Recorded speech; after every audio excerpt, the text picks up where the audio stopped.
Hi students, ఈరోజు మనం Brownian moment గురించి తెలుసుకుందాం. బ్రౌనియన్ మూమెంట్ అంటే కొల్లాయిడ్ పార్టికల్స్ కంటిన్యూయస్గా జిగ్జాగ్ మోషన్లో కొల్లాయిడల్ సొల్యూషన్లో మూవ్ అవ్వడాన్ని బ్రౌనియన్ మూమెంట్ అంటాము. ఈ బ్రౌనియన్ మూమెంట్ అనేది కొల్లాయిడ్ పార్టికల్ యొక్క మెకానికల్ ప్రాపర్టీ. ఈ కొల్లాయిడ్ పార్టికల్ యొక్క సైజ్ వచ్చేసి 1 నానోమీటర్ టు 1000 నానోమీటర్ ఉంటుంది. సైంటిస్ట్ రాబర్ట్ బ్రౌన్ వచ్చేసి కొల్లాయిడ్ పార్టికల్ని అల్ట్రా మైక్రోస్కోప్లో చూసినప్పుడు కొల్లాయిడ్ పార్టికల్స్ జిగ్జాగ్ మోషన్లో ఉన్నాయని చెప్పారు. అంటే జిగ్జాగ్ అంటే ఒక డైరెక్షన్ లేనిది, ఏ డైరెక్షన్ అయినా కావచ్చు. సో ఇప్పుడు మనకి సొల్యూషన్ ఉంది కదా, solution for example salt solution తీసుకుందాం.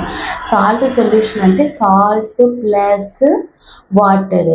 సో ఇప్పుడు మనం ఒక గ్లాస్లో వాటర్ తీసుకొని ఒక స్పూన్ సాల్ట్ని యాడ్ చేస్తాము. బాగా స్టిర్ చేస్తే మనకి సాల్ట్ సొల్యూషన్ అనేది ఫామ్ అవుతుంది కదా. సో ఇక్కడ ఎక్కువ అమౌంట్లో ఉన్నది ఏది? వాటర్. లార్జ్ అమౌంట్లో ఉన్నది వాటర్, అండ్ తక్కువ అమౌంట్లో ఉన్నది, లెస్ అమౌంట్లో ఉన్నది సాల్ట్ సొల్యూషన్. అలాగే మనకి కొల్లాయిడల్ సొల్యూషన్లో కూడా లార్జ్ అమౌంట్లో ఉన్న సబ్స్టాన్స్ ఉంటుంది అండ్ లెసర్ అమౌంట్లో ఉన్న సబ్స్టాన్స్ ఉంటుంది. లార్జ్ అమౌంట్లో ఉన్న సబ్స్టాన్స్ని మనము కొల్లాయిడల్ సొల్యూషన్లో డిస్పర్స్డ్ మీడియం అంటాము, అండ్ లెసర్ అమౌంట్లో ఉన్న సబ్స్టాన్స్ని మనము కొల్లాయిడల్ సొల్యూషన్లో డిస్పర్స్డ్ ఫేజ్ అంటాము.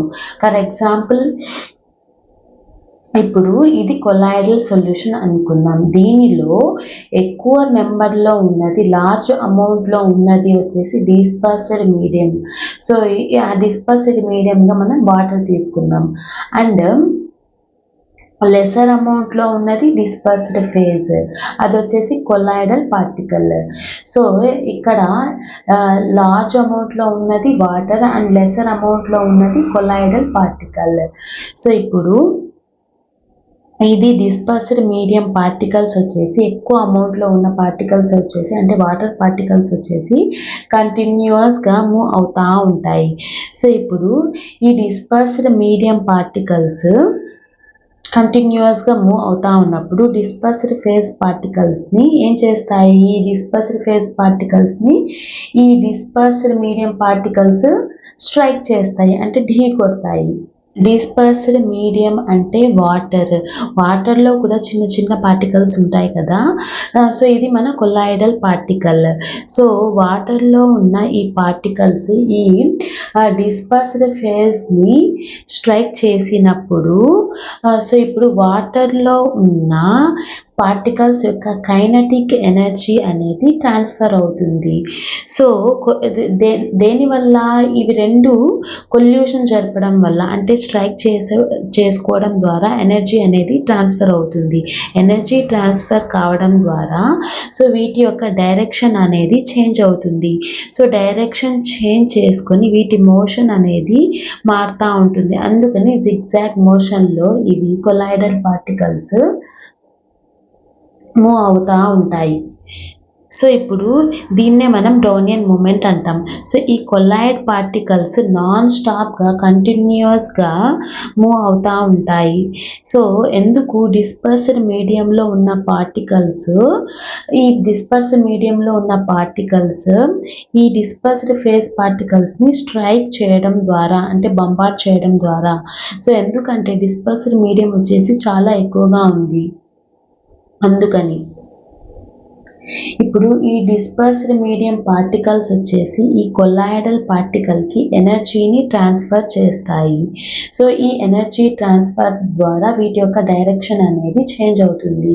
సో అందుకని వీటికి ఒక డైరెక్షన్ అనేది ఉండదు.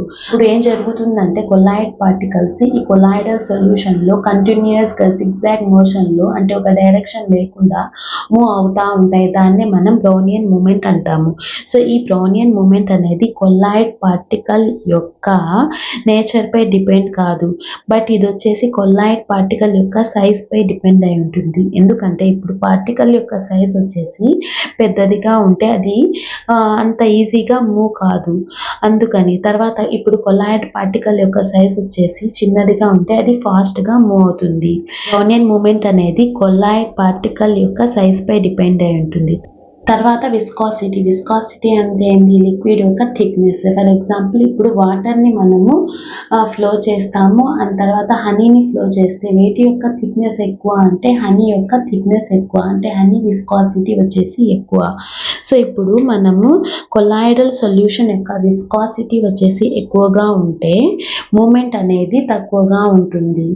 అండ్ ఇప్పుడు కొల్లాయిడల్ సొల్యూషన్ యొక్క విస్కాసిటీ వచ్చేసి తక్కువగా ఉంటే మూమెంట్ వచ్చేసి ఎక్కువగా ఉంటుంది. అంటే బ్రౌనియన్ మూమెంట్ అనేది ఎప్పుడు ఎక్కువగా ఉంటుంది అంటే విస్కాసిటీ వచ్చేసి తక్కువగా ఉండాలి, అండ్ కొల్లాయిడల్ సైజ్ అనేది చిన్నదిగా ఉంటే బ్రౌనియన్ మూమెంట్ అనేది ఎక్కువగా ఉంటుంది.